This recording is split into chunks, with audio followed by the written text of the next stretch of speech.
So we have represented under root 2 on the number line in our previous lecture. This time we are going to represent under root 3 on the number line. We will continue from our representation of under root 2 graphically from our previous lecture.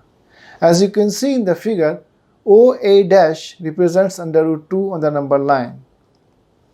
Now to represent under root 3, what we do is that we draw a perpendicular of 1 unit on A dash, that is on OA dash. We name this perpendicular as A dash B dash.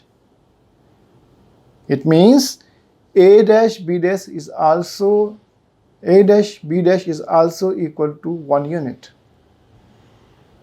So OA was of 1 unit, OA dash was under root 2 units, AB was of 1 unit, and similarly A dash B dash is also of 1 unit. As we had done in our previous representation, we will join B dash with O. That is, OB dash will be joined. In that case, we will come up with another right angle triangle, OA dash B dash, with right angle at A dash. Again, with this right angle triangle, we can apply our Pythagoras theorem to get the length of OB dash.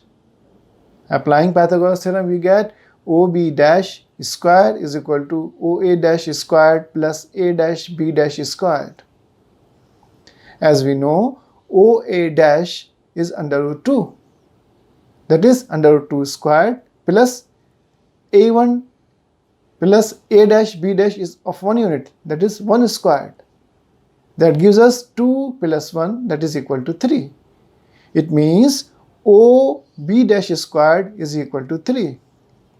That gives us OB dash equal to root 3. So it means now the length OB dash is actually equal to root 3. Again, as we had done in our previous lecture, we take O as the center and take OB dash as the radius. Then, taking O as a center, we mark a circle such that that circle cuts the number line.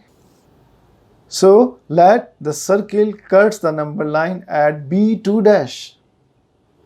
In that case, OB2 dash represents a length that is equal to under root 3. That is an irrational number. This way, the irrational numbers under root 2 and under root 3 can be represented on the number line. It's quite easy. Continuing in this manner, we can represent many other irrational numbers on the number line, such as under root 5, under root 6, under root 7, under root 8, and so on. I am leaving you to represent under root 5 on the number line as an exercise. For a hint, you take OA equal to 2 units to represent under root 5 on the number line. If you have any difficulty, please let me know. Put your questions and I will definitely answer them back. Check the resources book at the end of the chapter. Thank you very much.